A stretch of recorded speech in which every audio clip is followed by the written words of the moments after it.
Just wanted to welcome first Swami Chidananda and all of you who have come today. This program, it came about because in a very interesting manner, because we have a book project coming up at the request of somebody who wants a book on Krishnamurti, and Swami Chidananda volunteered to do something on it. So that is how this visit came about. And then we took this opportunity to organize this talk, which is, it came about and we were thinking about the title. And the reason why we chose this title, Grappling with the Teachings of J. Krishnamurti, is because, this is one of the teachers, in whose teaching the reactions are very diverse. You'll find some people saying it's very intellectual, some people say we can't understand what he's saying. So he's often found to be difficult to comprehend. So we thought that it's a good idea to explore what exactly is the message of Krishnamurti. And maybe very often we ourselves, who have been looking at Krishnamurti's teachings for some time, we ourselves may be having some difficulty in some of the things, but we don't feel very comfortable to talk about them. Maybe because we feel we shouldn't be talking about things that we don't understand. Maybe we look foolish or whatever. So that is the reason why when we talked to Swamiji and about talking about his visit, so he suggested that this could be a title. He said that I'll talk briefly about the teachings and all that, but I would also then like to talk to the people who are present and ask them to ask questions about. That's why the title, Grappling with the Teachings of Krishnamurti. Now with Swamiji, I think one of the reasons why this is very interesting to have a talk like this, because he's had a very interesting sort of lifespan, so to speak. At the age of 23, after he finished his graduation, he became an engineer. And then he was attracted to the teachings of Swami Chidananda. And he joined Chinmay Mission at the age of 23. And then for 16 years, Swamiji, I think 16 years, he was there with the Chinmay Mission and posted at various places, organizing lectures, teachings, organizing teaching courses, at Bombay and other places. And then all of a sudden, around, I think it was the year, Swamiji, was 2002. He came to Rajghat. Rajghat, 2003. 2003. So that was roughly around that time when he got attracted to the work of teachings of Raman Maharshi and Krishnamurti. And that led to him actually coming to Krishnamurti Foundation, living in Rajghat for 10 years, doing all sorts of things. But the main attraction, he admits the main attraction was that he was suddenly attracted to the work of these two masters. On one hand, Raman Maharshi, and the other, Krishnamurti. So he has had this very interesting, spectrum, this very diverse spectrum, starting from knowledge of the Upanishads and the Gita and the Vedanta and all that, because he still teaches all that. And on the other hand, enormous going into depth into Raman Maharshi's teachings and Krishnamurti's teachings. So this very diverse sort of frame of knowledge, put it simply, we thought that it could be very interesting because many of us are torn between what is traditional knowledge, things that we are told, we've come from backgrounds where Hindu backgrounds, we question whether this is right or that is right.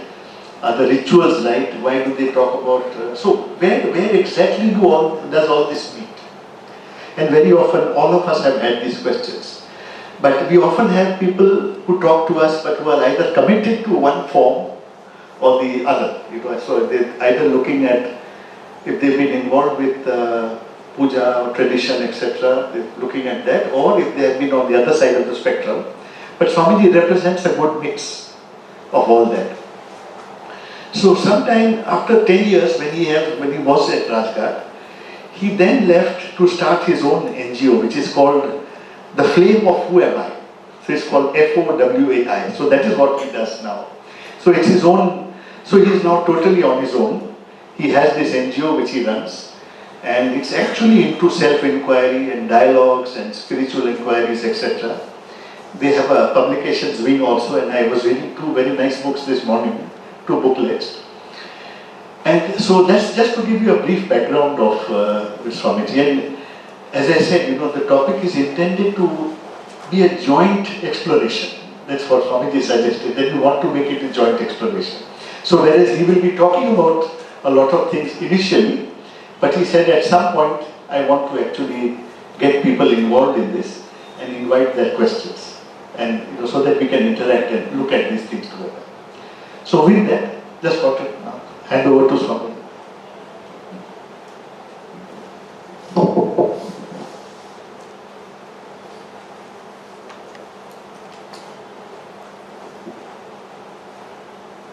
Thank you, Kamalji, for that kind, brief introduction. I thank you especially for not exaggerating anything. For many places, especially being a Swami, I get introduced almost as an enlightened person, which I am not. And thank you for being objective, placing facts and not going too far. I am delighted to get this opportunity to speak to all of you and have some interaction a little later. I am coming to Kolkata after many years really. It's always exciting to be in this city with so much of history, so much of culture, and even in the context of spirituality, this city has always had so much of exploration. Now, entering the theme without delay, we wish to go into this topic this evening, grappling with the teachings of J. Krishnamurti. This is a daunting task, and let me make it clear, I don't claim to be an expert, hardly anyone can be. I don't claim to know the mind of J. Krishnamurti.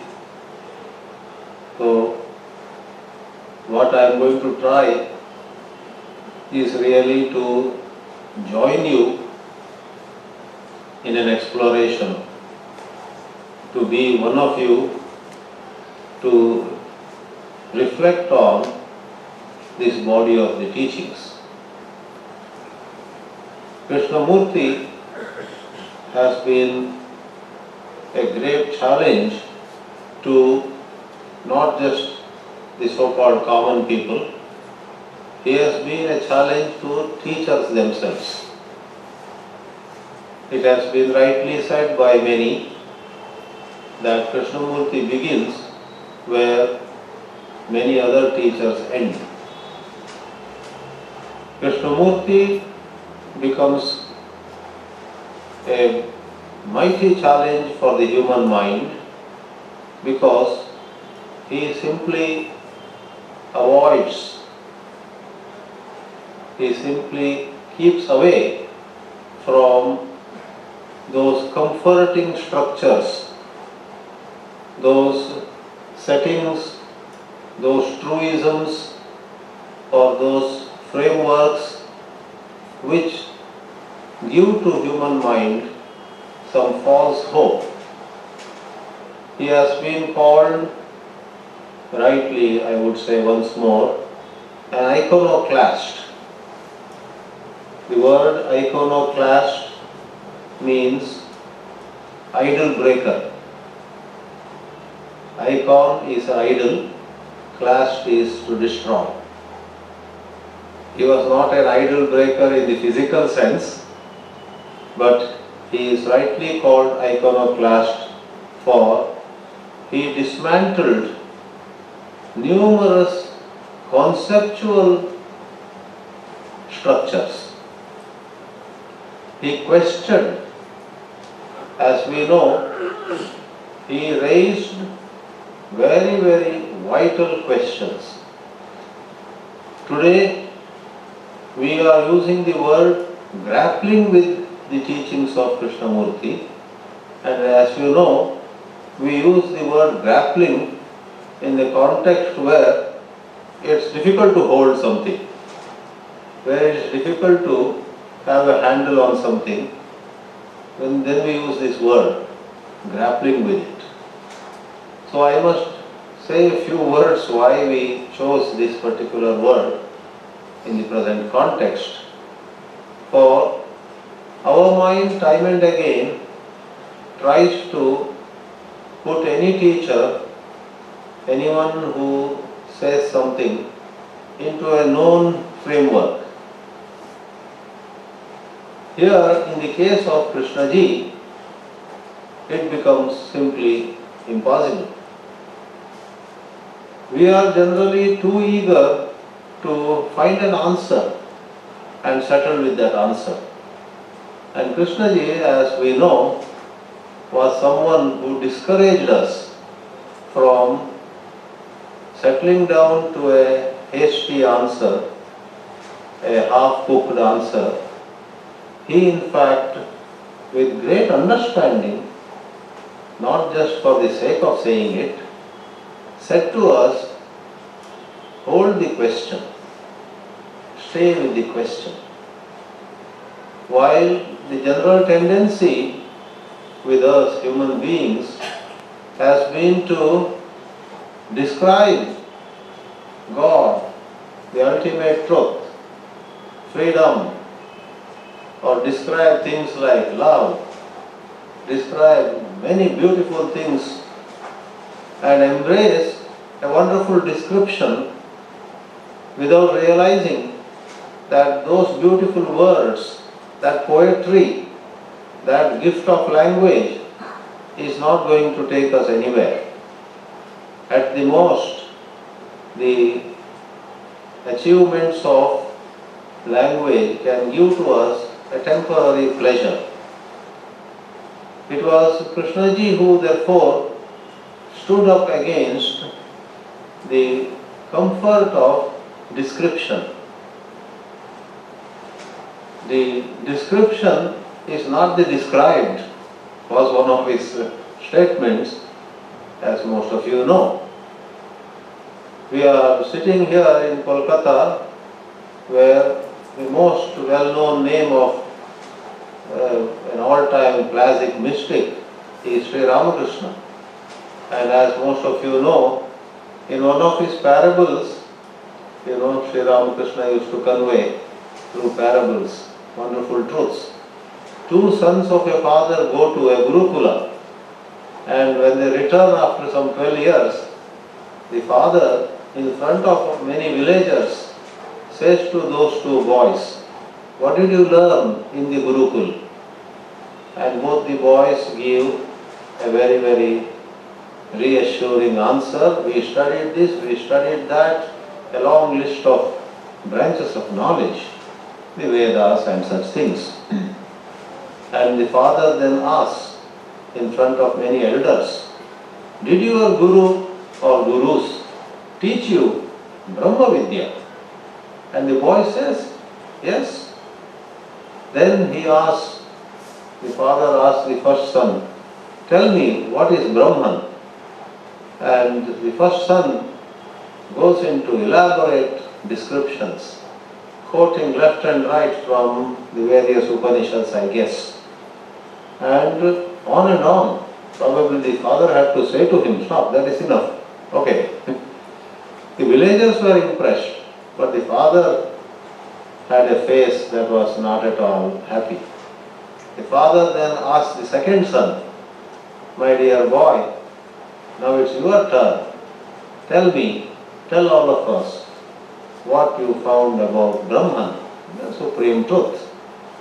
And in this simple but very insightful parable, the second boy simply puts his head down, doesn't speak a single word. And the father says to the villagers, especially to the elderly there, "This boy knows Brahman." The limitation of language, the fact that words, why words even thought, cannot lay its hands, cannot actually touch the supreme truth, has been much known, has been said by many mystics and many seers, yet we are so impatient, so restless, and we generally are very eager to again go on and on with words. Another great woman saint of this part of the country, Anandamayi Ma, once visited the ashram of Swami Chidananda in 1980 or so, a couple of years before she passed. I wasn't there, but it is recorded. The ashram of Swami Chidananda in Mumbai. Swami Chidananda, who was an orator and a very popular figure, welcomed Ma Anandamayi Ma to the ashram, and there was a packed audience in the hall called Saraswati Nilaya. There is an auditorium over there where I had been a student, and for many years I was a teacher also over there.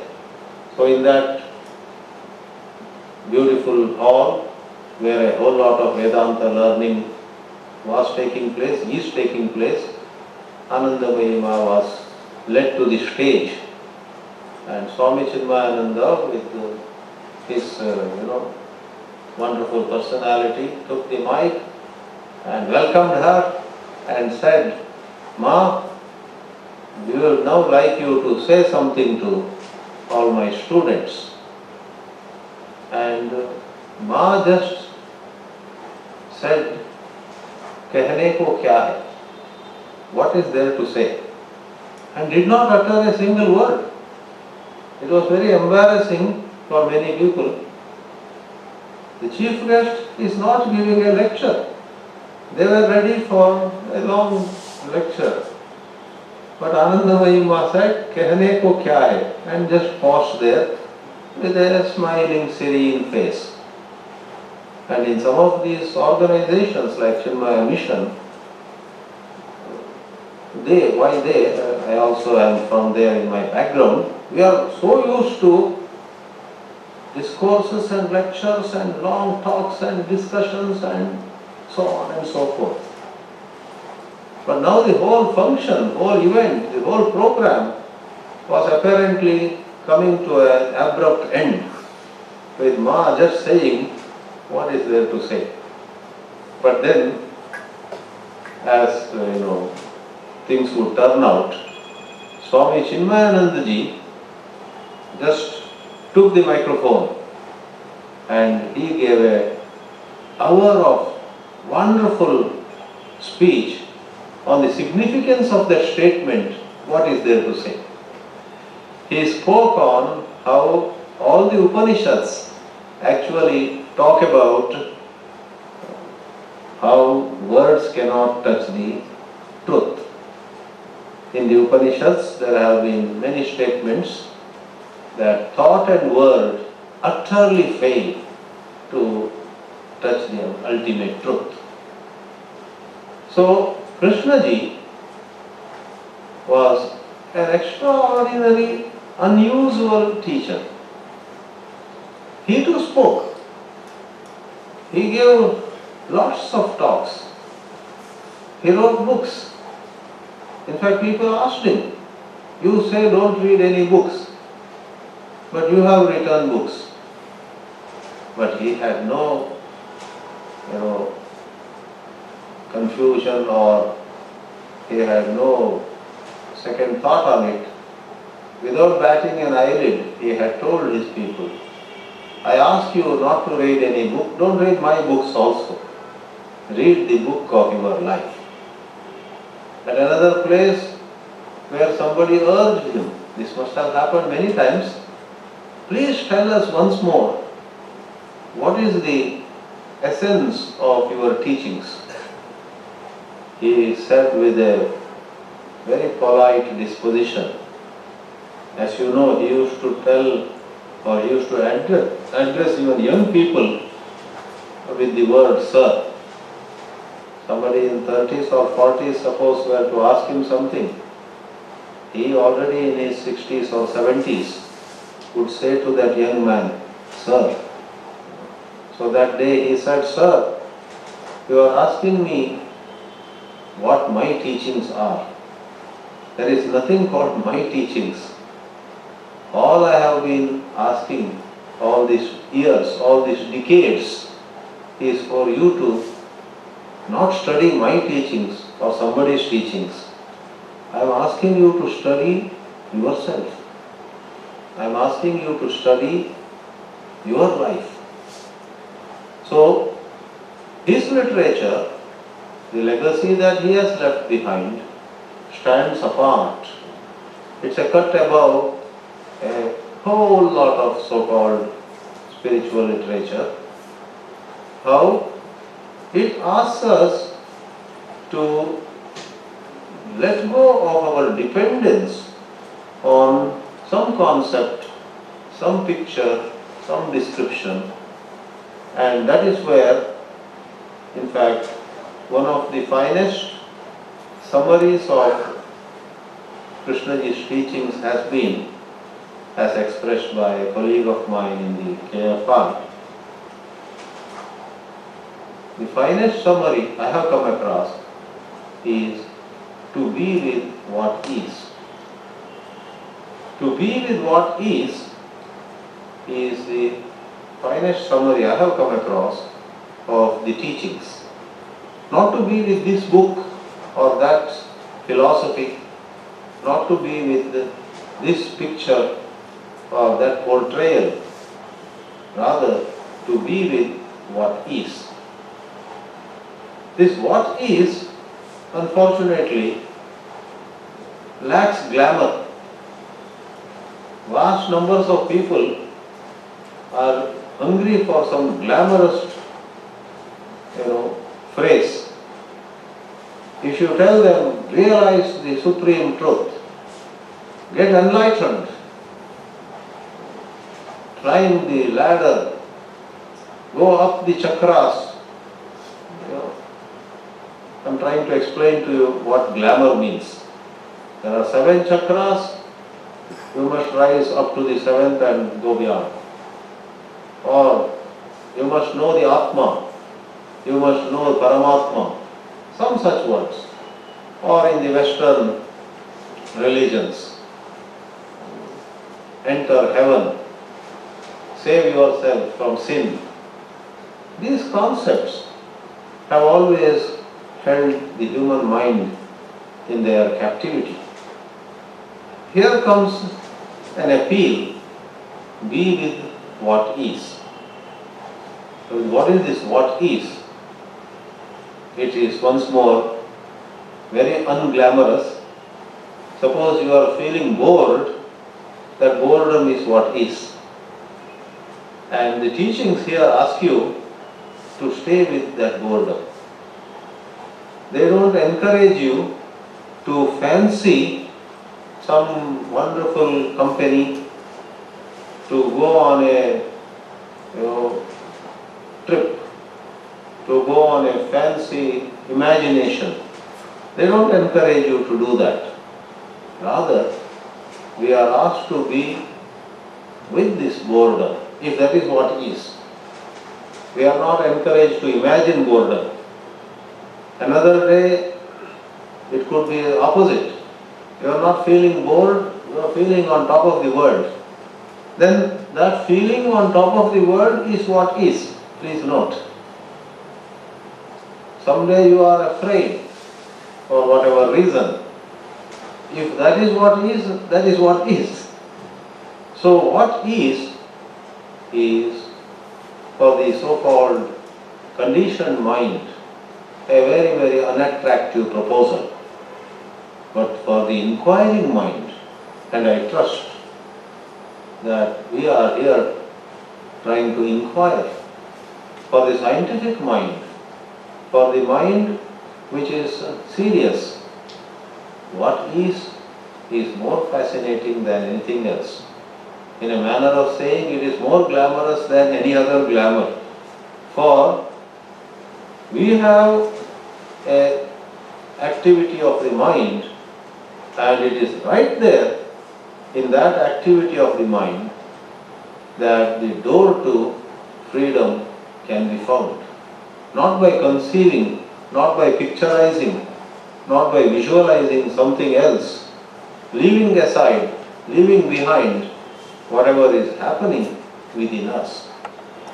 Kamalji rightly made a reference to my being much drawn to Ramana Maharshi. I will make a passing reference to what on earth could be the common ground between Maharshi Ramana and J. Krishnamurti. A passing reference, I won't go into much details there. Maharshi Ramana was known for highlighting the question, who am I?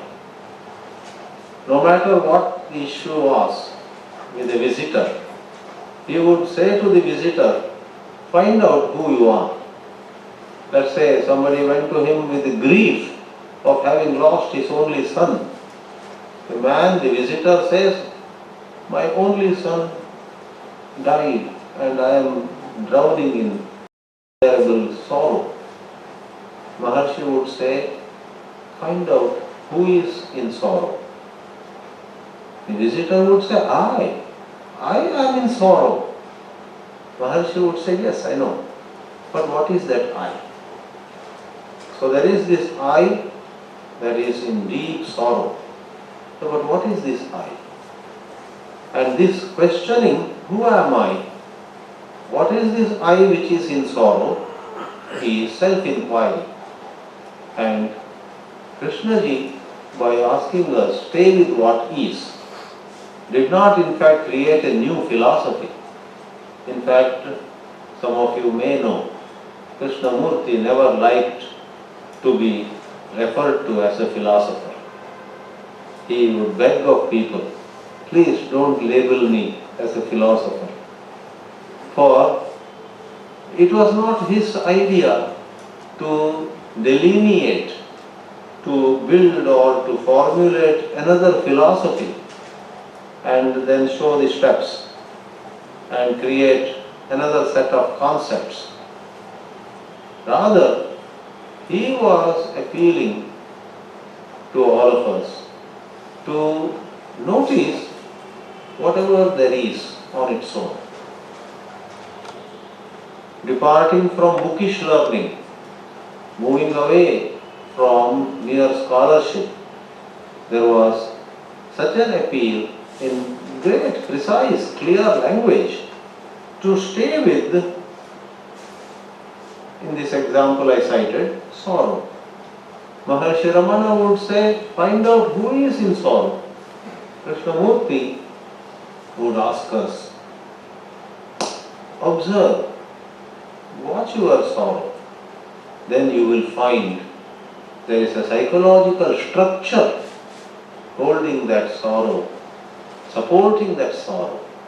That psychological structure which has a whole lot of beliefs and presumptions which, whether we realize or not, whether we notice or not, has already done a lot of comparison. I lost my son. The other guy has 4 children and none of them has died. Comparison. I lost my son. That too at this age. I could have gone through it a few years later. All kinds of noise. In the process, a certain judgment, certain self-judgment, certain pigeonholing of who I am, what my worth is. Have I sunk or have I risen? Am I better than that guy or am I less than this lady? In this way, thought is active. Thought is a machine that is so restless. Thought is constantly creating a picture, another picture, yet another picture. And in the pictures which you may call images, the images that thought creates, we are lost. And we are not in touch with anything true. We are only moving from images to images. And what is very important is these images are actually very questionable. They are of questionable credentials. It is in the teachings of Krishnamurti that there is a great, precise and sharp light thrown upon what thought does. Ordinarily, we buy into wonderful, wonderful pictures of so-called sadhana, so-called spiritual journey. Let's do this, then let's do that, and such things will happen. And at the end of it, we become free, we get enlightened. So a picture of a certain journey, spiritual evolution, and all that culminating in freedom or enlightenment is given to us, and we are happy. Alas, it becomes a wild goose chase. In one of his early but most seminal addresses, the Omen Address 1929, Krishnaji said that most famous statement of his, in a manner of saying, truth is a pathless land. People wonder what it means. We are more used otherwise to hear that all paths lead to the same truth. Bhakti Yoga, Jnana Yoga, Raja Yoga, Karma Yoga, and countless variations, combinations of these. All kinds of yogas have been talked about, but here comes a drastically different statement. Truth is a pathless land. There is no path whatsoever. And it was he and he only who made another very, very outstanding statement. The first step is the last step, which again, to a typical conditioned mind, can be highly unsettling. How can the first step be the last step? In the Upanishads, first of all you will find that there is no such statement. But if you scratch the surface, you will find that in the Upanishadic wisdom of the rishis of India, you have something which somewhat resembles this. In fact, Professor Ravi Ravindra wrote a small booklet on Krishnaji's teachings. As some of you may know, Professor Ravi Ravindra had met Krishnaji a number of times, and he goes around even today sharing his insights. He is one of the speakers alive now who, abroad and in India, shares lots of his observations about Krishnaji and other things. One of his books was Two Birds on the Same Tree, Ravi Ravindra's book. But leave Ravi Ravindra aside. I'll refer to the Upanishad proper. In the Mundaka Upanishad, you have this metaphor. Two birds on one tree. And then there is the interesting remarks made there. One is happy, another is sad. And the sad bird, looking at the happy bird and reflecting on the happy bird, undergoes a transformation, a metamorphosis. And then the sad bird completely assumes, completely comes to the same state as the happy bird. Paramam samyam upaiti. There is a Sanskrit line there. Samya means sameness. That is the metaphor. And it is that very Upanishad which has a statement much before this metaphor is presented. And that statement is in the form of a question. That's where I would connect it to Krishnaji's statement. The first step is the last step. The Mundaka Upanishad which offers that metaphor later, in the beginning has a very learned person approaching a teacher and asking an unusual question. And the question is, what is that knowing which everything becomes known? This was the language of the rishis. What is that knowing which everything becomes known? Please don't cling to particular words. Knowing, knowledge, means many things to many people. Don't take knowledge in any limited sense. Be a little liberal about the word. What is that knowing which everything becomes known can be slightly restated. What is that knowing which nothing remains to be known? You don't have to know everything, but the incompleteness, the need to know, or the situation where not knowing something makes you feel, oh, I am nowhere. That self-judgment. Unless I know this, unless I go there, unless I experience that, I am incomplete. Can the sense of incompleteness end in some knowing? What is that knowing which there is no need to know anything more? Or rewording it one last time, the Upanishadic question can be restated. What is that insight whereby, by mere virtue of that one insight, the incompleteness, apurnata, completely goes away? Now look at Krishnaji's statement. The first step is the last step. What is that one step taking which the journey is over? And Upanishad says, what is that insight having which there doesn't remain anything to be known? So this, you may call it an awakening, seems to be elusive. We are almost there, but what prevents us from really getting out of the confusion is holding on, embracing, is getting fanciful, getting charmed by one more illusion, probably one more idea of becoming.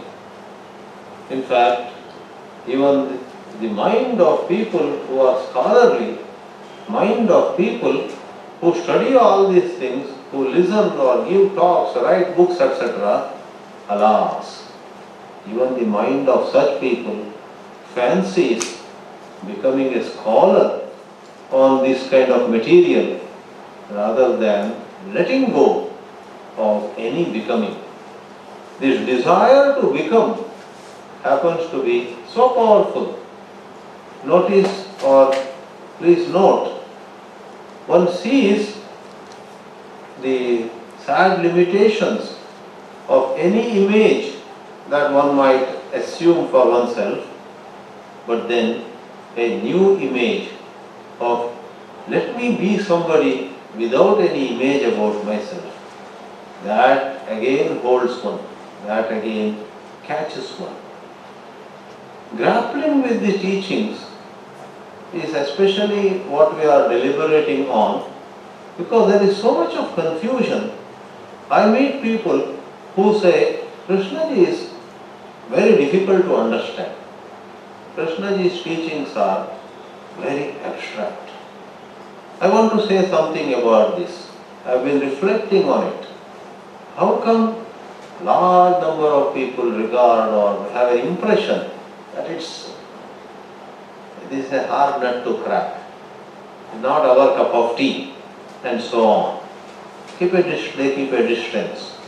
Not to mention some people who think that he is negative or he is, he causes confusion. There are some who say that also.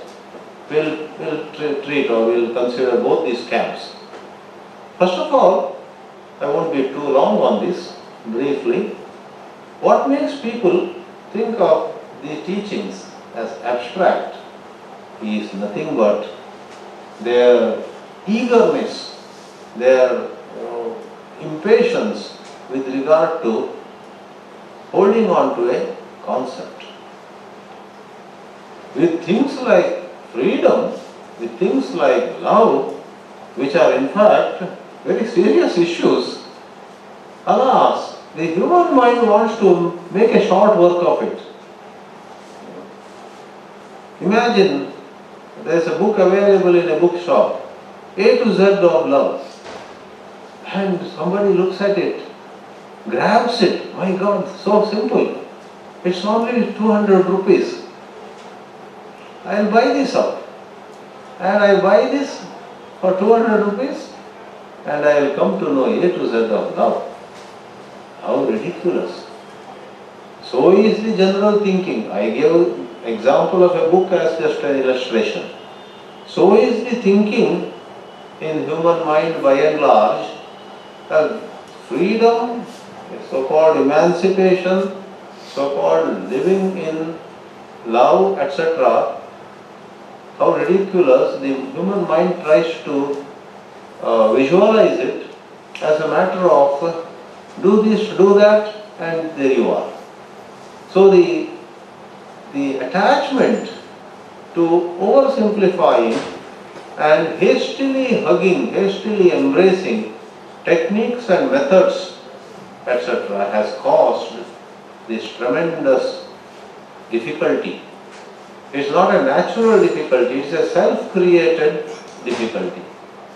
The mind creates this difficulty about watching what is by a hurried subscription, a hurried buying into some other approach. Therefore, this is what we call conditioning. There is not really so much abstract about these teachings, but if we are in so much love, we have already fallen for conceptual approaches, then this will look very, very hard. Secondly, I said there is a camp. There are a lot of people who think of Krishnaji or the teachings as being rather cynical, being negative, causing confusion. In fact, since I myself have a pretty strong traditional background in terms of my studies, I am fully aware that in tradition, especially in the, I suppose all over the world, but in the Indian spiritual tradition, three things are regarded very sacred. You know what those three things are? God, Guru, and Scripture. Ishvara, Guru, and Shastra. And the teachings of Sri J. Krishnamurti put not one of them, not two of them, all the three of them on this side. Therefore, orthodoxy, therefore established religion, countless ashrams, countless spiritual organizations are in fact very uncomfortable with J. Krishnamurti. Because the three things which are very dear to them, very sacred for them, to repeat, Ishvara, Guru, and Shastra. God, teacher, and scripture. Krishnaji has questioned all the three of them. But let me tell you, in the Vedas themselves, there is a statement, Yatra Vedaha Avedaha Bhavanti. Mata Amata Bhavati. Pita Apita Bhavati. There is a mantra in Brihadaranyaka Upanishad, where in which insight the Vedas become no Vedas. Mother becomes no mother. Father becomes no father. The Vedas have said this, but the organized religion loses sight of those very insightful statements They settle for the so-called structures. To give you a sample of another, maybe the last reference, to the Upanishads. In the Kenopanishad of Samaveda, there is actually a string of mantras, but I will refer to one. Know that alone to be the truth, which the mind can never grasp, but because of which the mind is able to function. Yan manasa na manute yena ahuhu mano matam tadeva brahma tvam vidhi. Know that alone to be the truth, which cannot be grasped by the mind, which, however, makes the mind operate. And the last quarter of that mantra says, Nedam yadidam upasate. Not this which people worship.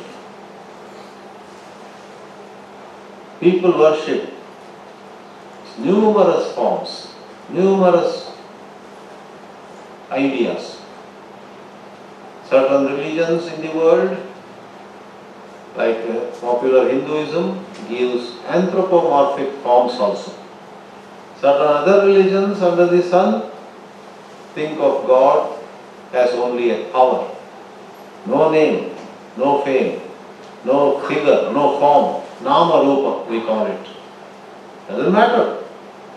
The mantra says what people worship, either giving a form or not giving a form, is not the truth. So, the apparent dismissal, the apparent denial of God, as is found in the teachings, is not unfamiliar to the Upanishadic tradition. Take the issue of Guru. It appears that Guru, so sacred in the tradition, has been put aside by the teachings. As I already quoted a mantra, Vedaha, Avedaha, Bhavanti and so on, it is at the height of the Upanishadic wisdom and so on, the difference, the high and low, the Guru teaches and we receive. Guru is higher, we are lower. Doesn't find acceptance when you go to the deeper domains of the Vedanta tradition. Therefore, does the body of teachings do something which is really contrary, or is it something which goes well with the, in a manner of saying, last chapters of your own book, your own system? In a symbolic manner, I often would say this way: if Vedanta wisdom were to be thought of as a curriculum of 40 chapters, I am not referring to any particular book of actual 40 chapters, but this is a symbolic representation. If there were to be a, conception of 40 chapters Upanishadic wisdom, I would say Krishnaji's teachings have no contradiction with the 40th chapter. The 39 chapters will have conflicts. The 40th chapter, once more, there are no actual 40 chapters. This is a conceptual network. Conceptual is a manner of conveying. If you are to think of the Upanishadic wisdom, which people like Swami Vivekananda upheld, if you are to think of it as having 40 chapters, the 40th chapter goes absolutely well with the teachings which we call Krishnamurti's teachings. There is no Guru, no Shishya. There is no division. Lastly, and not the least, What about the scriptures?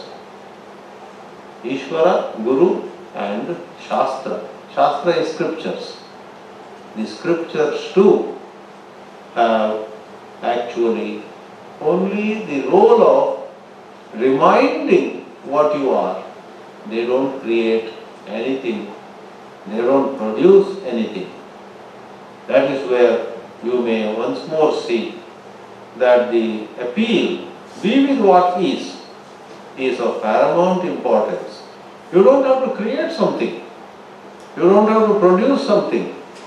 Be with what is and be free of the illusion thereof.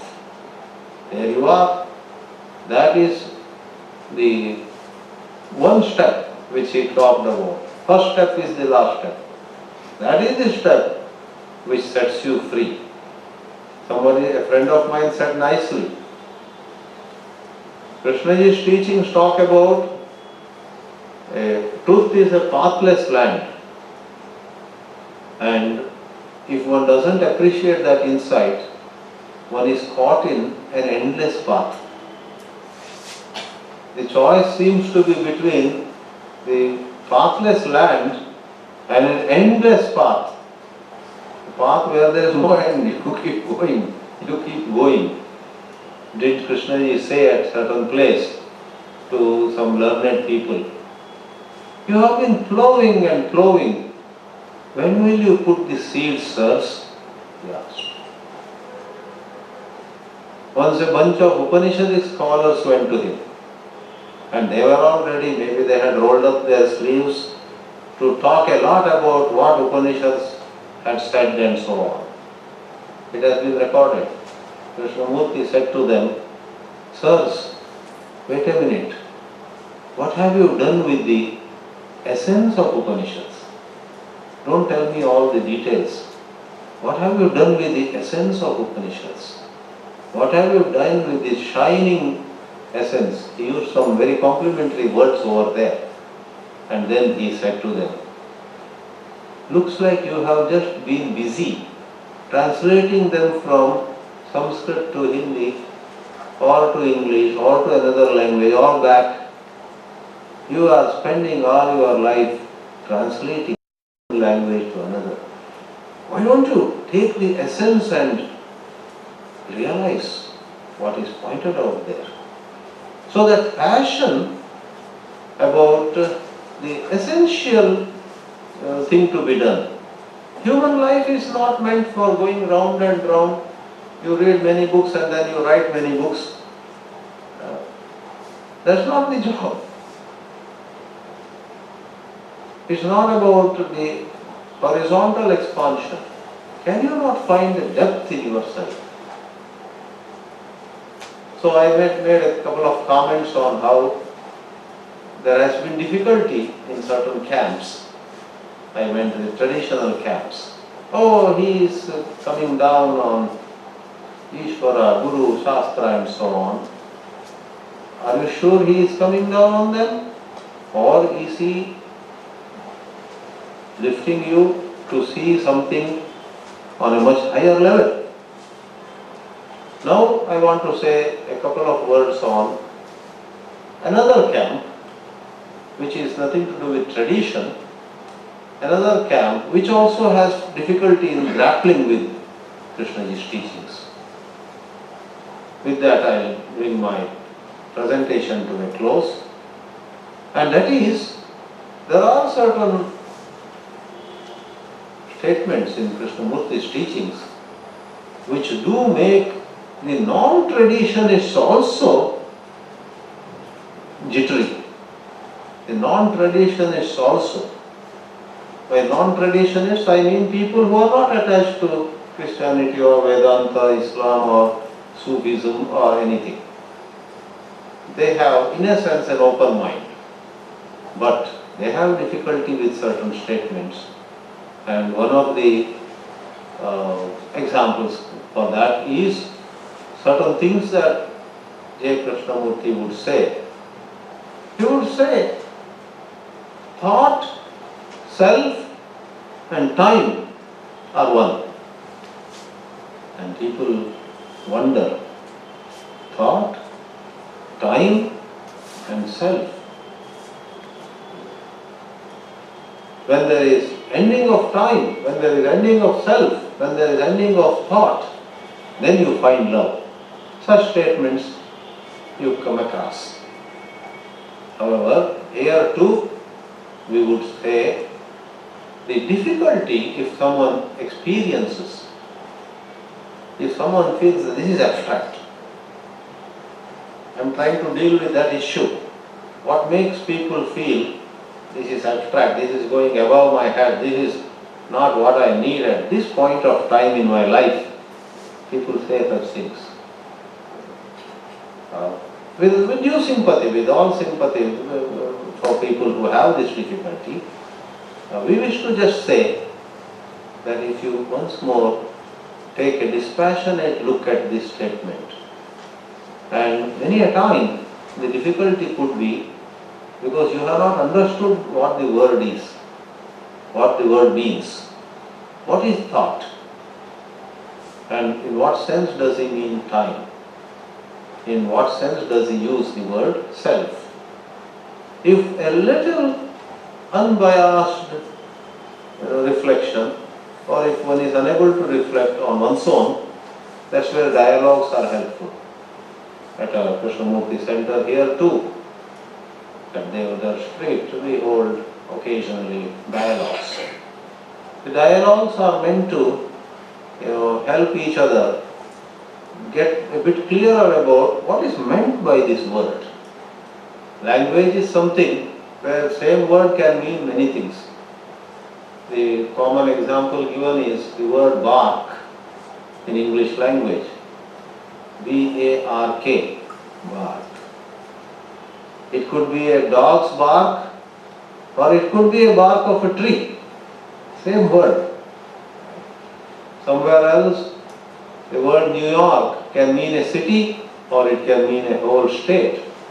You need to double check. So, thought or time or the self.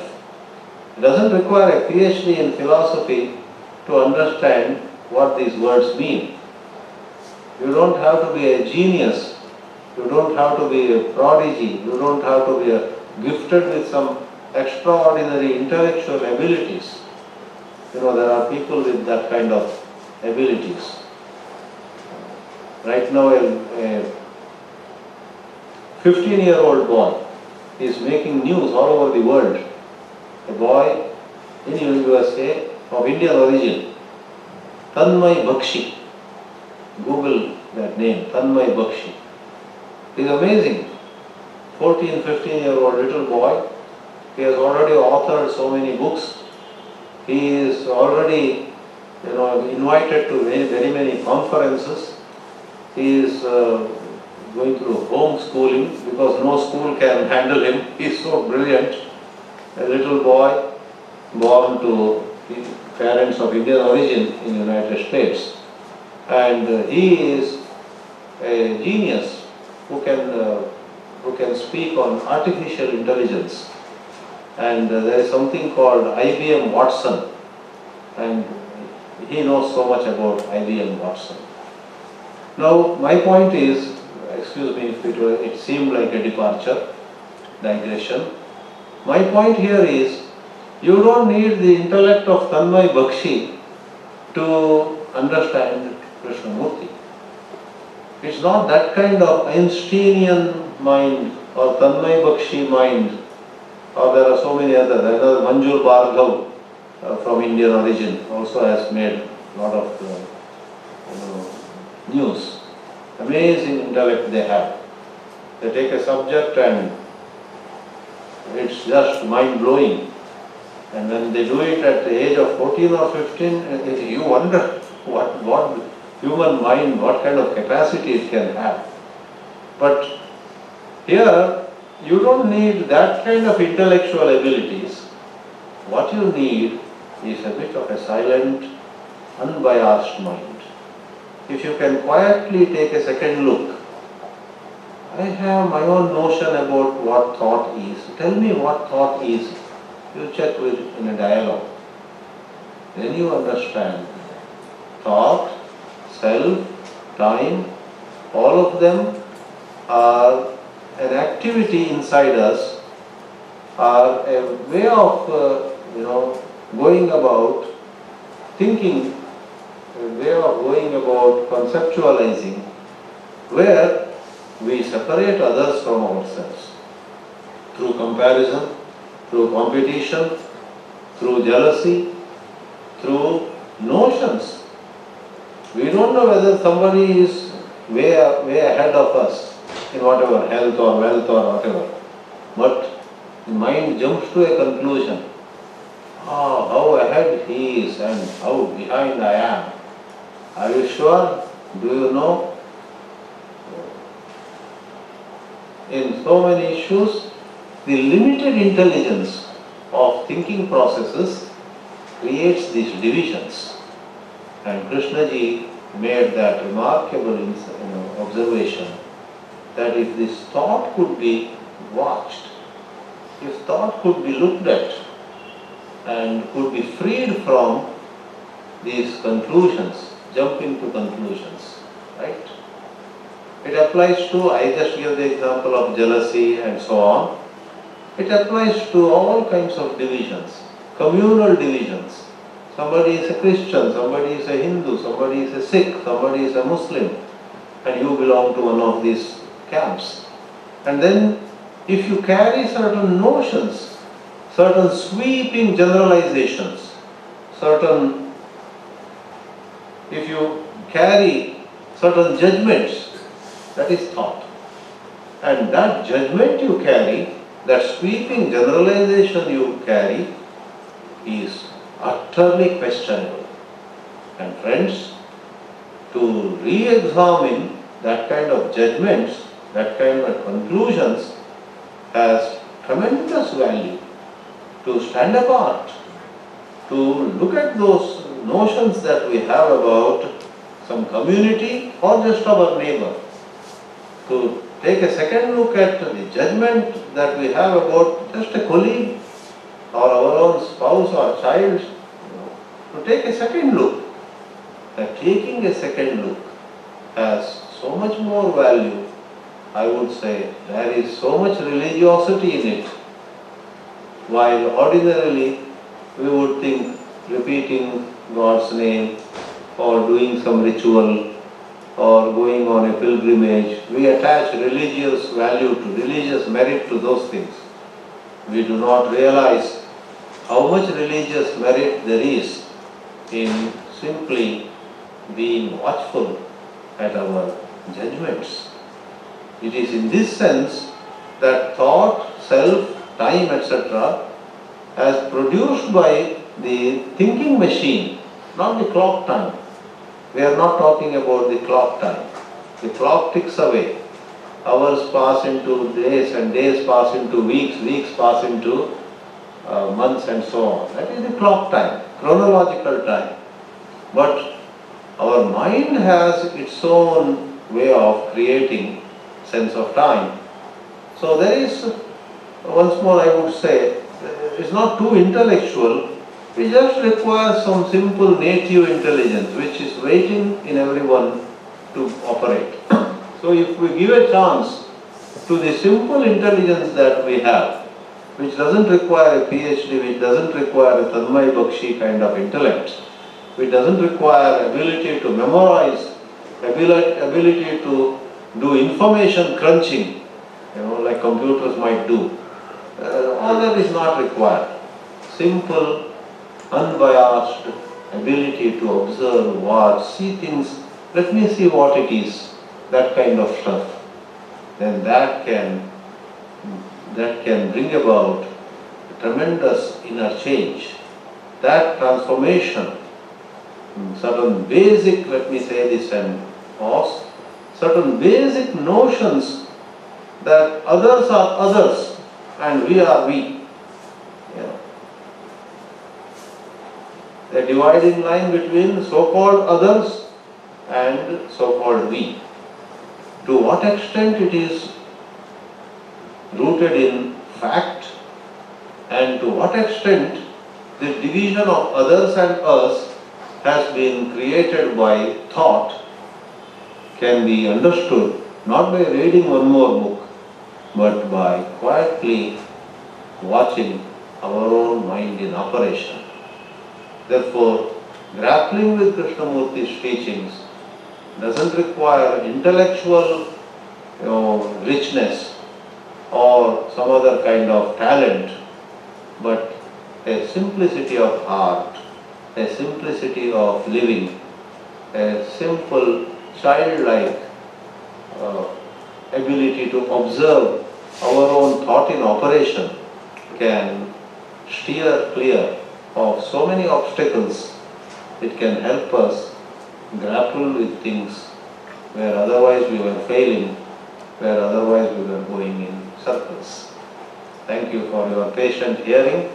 Please feel free to make any comments, constructive criticism, or ask any questions. Thank you.